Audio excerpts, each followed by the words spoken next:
Voici ici donc toujours sur cette leçon numéro 6 concernant les planchers et toitures préfabriquées. On va s'attarder ici maintenant surtout sur la notion des prédales. Donc je vais être assez bref en ce qui concerne l'explication sur le PowerPoint. Je vais plutôt m'attarder sur les illustrations et les caractéristiques techniques vis-à-vis des catalogues.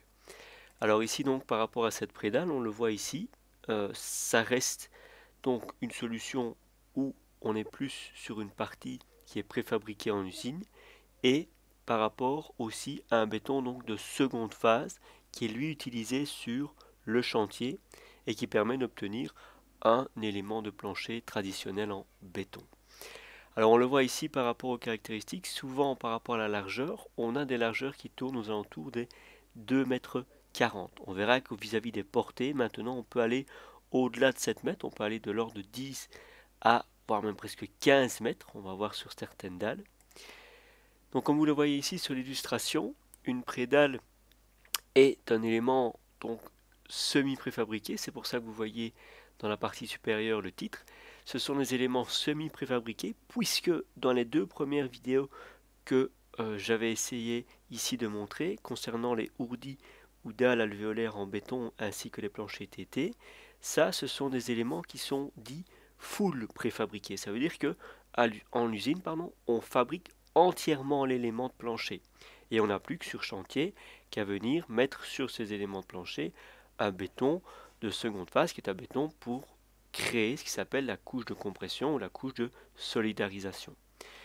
Les prédales, tels qu'on voit ici, par contre, ne sont pas des systèmes full préfabriqués. Pourquoi? Parce qu'on va devoir créer un béton de seconde phase et par la suite recréer encore un béton qui servira à la chape de compression ou à la couche de solidarisation. Donc on voit ici qu'il y a une première différence entre le système full préfabriqué et semi-préfabriqué. La deuxième chose que l'on voit, on le voit sur la photo ici, c'est qu'une prédale doit être étançonnée. Un plancher TT, par contre, lui n'a pas besoin de l'être. Vous voyez, c'est déjà encore une autre différence que l'on a ici. Alors l'avantage ici du système pour utiliser les prédales, c'est qu'en fait, la prédale, donc la galette de béton inférieure, qui constitue la prédale, sert de coffrage. Et on n'a pas besoin, par les étançons, d'imaginer un système de panneaux de coffrage. C'est le fond de la prédale qui sert de panneau de coffrage. Ces panneaux donc inférieurs de coffrage sont armés, comme on le voit ici, avec une armature longitudinale et ici certains points sur des armatures transversales. En plus de cela, on le voit qu'il y a en liaison avec cette armature inférieure qui est bétonnée en usine, une armature qui ressort ici en format triangulaire. On verra aussi ici qu'il existe des armatures de liaison entre deux prédales. Donc on va essayer ici maintenant de continuer les explications par rapport à des catalogues de préfabricants. Le premier fabricant que l'on va prendre ici est le fabricant de chez Rector et on voit ici en première illustration l'image de ce qu'est réellement une prédale. Donc on voit ici que c'est une galette de béton de l'ordre de plus ou moins 5 cm d'épaisseur qui va venir noyer les armatures par lesquelles sortent, comme vous le voyez ici, des armatures dites triangulaires. Et ces armatures triangulaires seront noyées dans ce qui s'appelle le béton de seconde phase, qui est le béton que l'on coulera sur chantier. Et vous retrouverez ici encore des armatures qui ressortent des prédales et qui garantissent les liaisons d'une prédale à l'autre lorsqu'il y a une continuité entre celles-ci.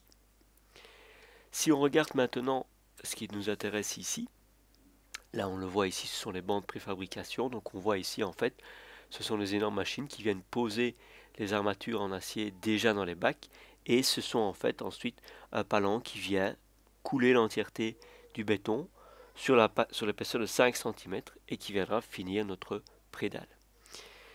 Alors ce qui nous intéresse nous dans le catalogue ici, ce sont ici les tableaux de charge. Alors ces tableaux de charge, comme on le voit ici, pour une solution d'abord en béton dit armé, simple, de base, on voit ici qu'on peut faire reposer la dalle sur soit 2 appuis ou soit 3 ou 4 appuis. Donc si on est dans le premier cas de dalle sur 2 appuis, on va avoir ici un premier tableau où on voit apparaître deux chiffres, un premier et un deuxième. Le premier représente ici par rapport à la surcharge qu'on imaginerait possible sur le futur plancher, qui constituerait notre élément via la prédale. Et le deuxième, c'est la charge dite plus ou moins permanente qu'on pourrait laisser via notre plancher. On voit ici en premier rabord ici, la première ligne, c'est les portées max qu'on souhaiterait par rapport à notre prédale. Le chiffre ici, le premier, c'est l'épaisseur totale de notre plancher. Entre parenthèses, le premier chiffre, le 5 cm, c'est l'épaisseur de la prédale. Et le deuxième, c'est l'épaisseur de notre béton de seconde phase qu'on aura à couler sur chantier. Donc je vous prends un exemple ici. Si je veux donc 150 kg de surcharge avec ici une charge permanente de l'ordre de 100 kg, avec une portée de 5 mètres, il me faudrait 5 cm d'épaisseur de béton de ma prédale plus 12 cm à couler sur place. Ce qui me ferait un total de plancher en termes d'épaisseur de 17 cm.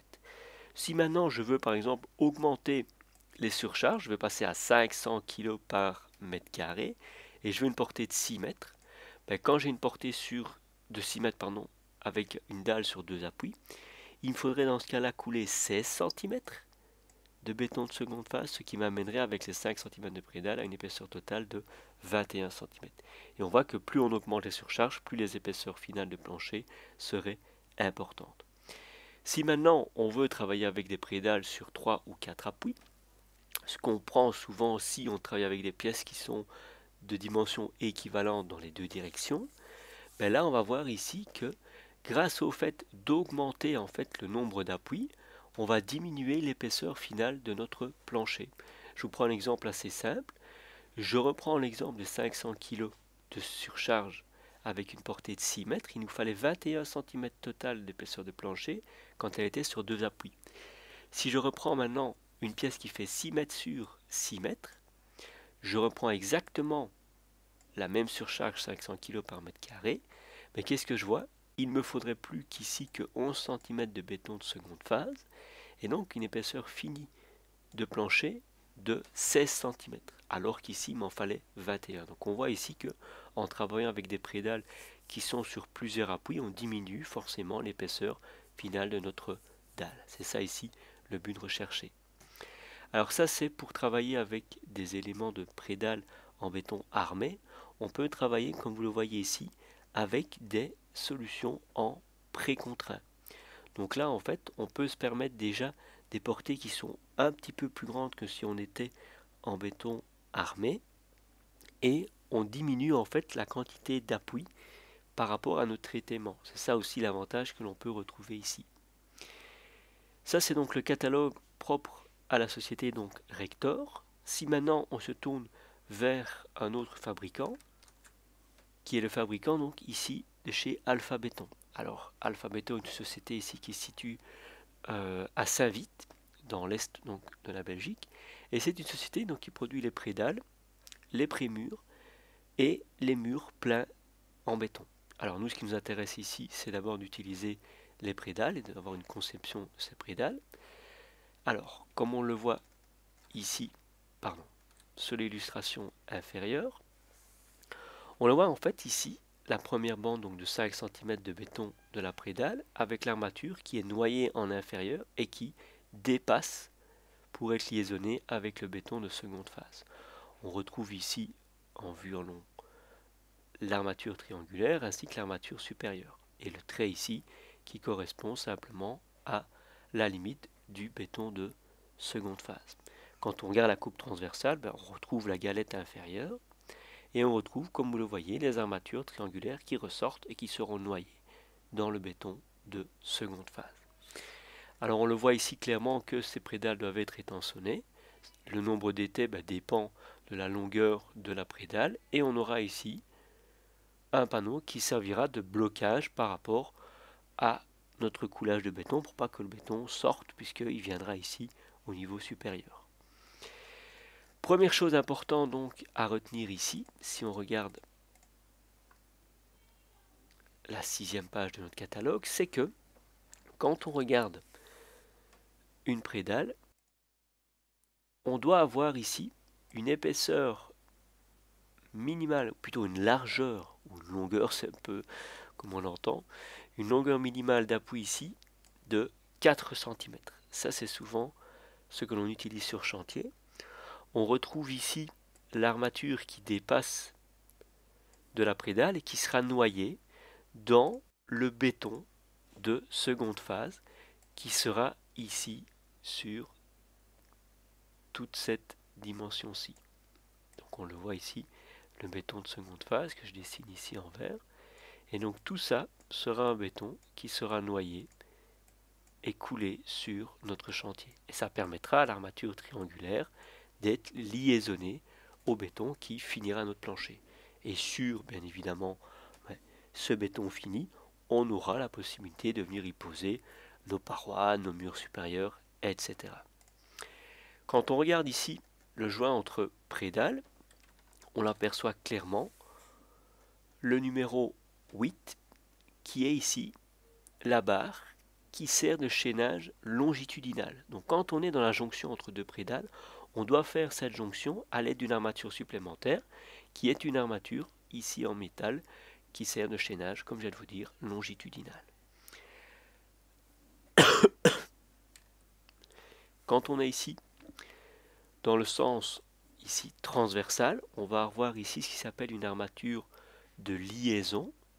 Et cette armature de liaison va vraiment renforcer le travail de reprise de charge d'une prédale avec une autre, puisque si j'imagine une charge qui viendrait se placer ici et une autre ici, quand on va avoir notre béton de seconde phase qui sera coulé et qui sera jusqu'à cette hauteur-ci, cette armature-ci va permettre le transfert d'effort numéro 1, par exemple celui-ci, via la prédale ici qui se situe à côté. Donc c'est à ça que sert en fait cette armature, c'est vraiment à empêcher qu'il y ait un décalage au niveau du joint qui se situe ici entre les prédales. Dans le catalogue qui suit, vous retrouvez après l'entièreté des possibilités d'assemblage de prédales. La première qu'on voit, c'est avec un élément coffré en béton armé. Donc on retrouve notre prédale, on retrouve les armatures triangulaires, l'armature principale de la poutre qu'on va couler en béton, la prédale supérieure. On a ici le coffrage qui sera ici fini pour pouvoir servir de plafonnage après. L'armature ici numéro 8 qui est l'armature supérieure qui viendra s'ancrer dans la masse même de la poutre que l'on va couler et créer après. Et ici vous retrouvez l'armature supérieure ici aussi. On peut avoir ici une armature qui est plutôt une armature type classique d'une poutre sans prédale supérieure. Donc on n'a que la prédale ici inférieure. Et là on voit que par contre l'armature, comme il y a un système de poids mort, donc un système qui amène un poids où il n'y a pas de reprise de charge ici au niveau inférieur, on doit alors dans ce cas-là armer et mettre une longueur d'ancrage beaucoup plus importante dans notre système de poutre pour liaisonner celle-ci avec la prédale. On peut utiliser aussi des poutres en béton précontraint où on voit ici l'armature qui ressort et on redécouvre finalement dans les chaînages le chaînage transversal avec ces deux petites armatures-ci. Et cette armature-ci par contre est le chaînage longitudinal. On retrouve les 4 cm d'appui à gauche et à droite et on retrouve aussi de la même manière les armatures qui ressortent ici et ici. Ça va?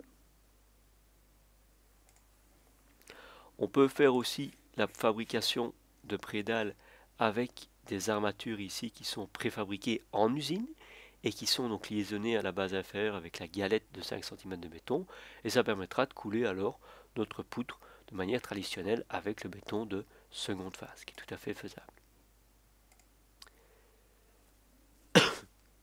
On le voit ici un petit peu plus clairement, donc les étriers et l'armature supérieure. Alors on peut travailler aussi comme vous le voyez avec des structures métalliques. Donc sur ces structures métalliques, on aura toujours la zone d'appui avec les 4 cm. On retrouvera en partie supérieure l'armature de chaînage longitudinal et les armatures triangulaires propres à chaque prédale. Donc vous voyez qu'on peut travailler avec ces prédales avec des éléments qui sont préfabriqués, donc des poutres de plancher préfabriquées, des poutres à couler sur place en béton, voire même des poutrelles métalliques. Donc il y a un peu tous les types possibles d'assemblage qu'on peut réaliser avec ces types de prédales. On revoit encore le schéma technique ici, avec l'armature supérieure, ici notre système d'étançon, et enfin ici, vous le voyez, par rapport à la photo que je vous avais montrée sur la première illustration de chez Rector, que je vais vous montrer ici. Donc, comme vous le voyez ici, quand est-ce qu'on utilise des armatures qui ressortent en hauteur et pas, comme je vous ai montré sur le schéma, des armatures qui ressortent à plat? En fait, ça, c'est quand on a une liaison à faire avec, comme vous le voyez ici, une partie de poutrelle métallique qui viendrait bloquer et empêcher le passage de la barre. Et donc pour se faciliter la pose, on va avoir, comme vous le voyez, une armature qui peut être parfois relevée. Ça peut être la même chose ici dans une poutrelle intégrée dans le plancher, avec ici un plafonnage par rapport à la face inférieure qui serait déployée. Donc on voit qu'il y a plusieurs possibilités par rapport à cela. Alors ce que je voulais vous montrer aussi là-dessus, c'est chez Prefaco, donc toujours un préfabricant de prédales. Quand on est avec des dalles en béton armé, on peut aller maintenant à des longueurs de prédales qui sont quand même plus importantes. On le voit ici, on peut aller jusqu'à 12 mètres. On calpile donc les largeurs souvent avec des 2 mètres 40 et la galette inférieure est souvent de l'ordre de 5 cm. On peut aller jusqu'à 8 cm. Et le poids de levage de ces prédales par une épaisseur minimale donc de 5 cm tourne aux alentours de 125 kg par mètre carré. Et par centimètre supplémentaire de béton, il suffira d'ajouter 25 kg par mètre carré en plus. Donc ce que je n'ai peut-être pas précisé, mais qui est bien évidemment évident, c'est que une fois qu'on a posé les prédales et qu'on s'apprête à couler le béton de seconde phase, il faut parfois armer de manière supplémentaire les prédales avec des armatures supérieures qui viendront se poser sur les armatures triangulaires. Et une fois que ça est fait, on viendra couler notre béton. Donc voilà plus ou moins à quoi ça ressemble les prédales en pratique. On le voit ici, les armatures donc triangulaires qui ressortent, et on n'aura plus qu'à poser nos armatures dessus. Donc ça c'est pour les dalles dites en béton armé. Sur les dalles dites pré-contraintes, donc là en fait le but c'est, comme on le voit ici, c'est une solution idéale quand on a une portée donc de 6 à 10 mètres. Pardon. On a ici un avantage qui est de pouvoir diminuer le nombre d'étançonnements. Et donc pour une portée donc de 6 à 10 mètres, on n'aurait qu'un seul étaiement. Et que si on va de 7 à 8 mètres, ben on n'en a plus que 2. Donc là ici, c'est l'avantage par rapport aux prédales en béton armé. Donc ces prédales en béton armé demandent parfois plus d'étançonnement. Qu'ici avec les prédales en béton précontraint, on peut se permettre de diminuer forcément le nombre d'éléments d'étançonnement.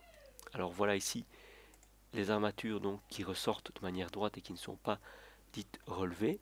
Et on voit ici sur l'illustration ici la jonction avec un prémur. Donc on a le prémur, on a la petite pose ici sur la première partie donc, du prémur et on voit la prédale qui revient ici.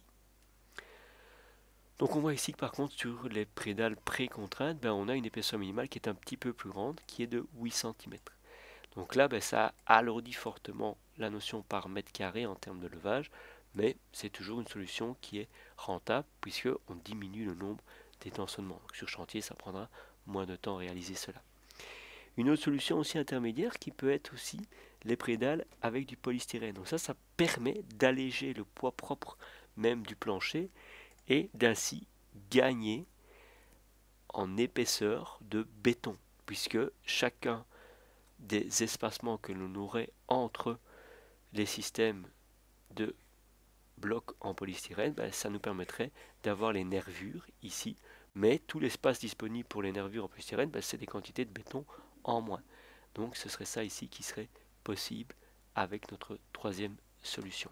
Donc ceci vous clôture votre leçon numéro 6 sur les prédales.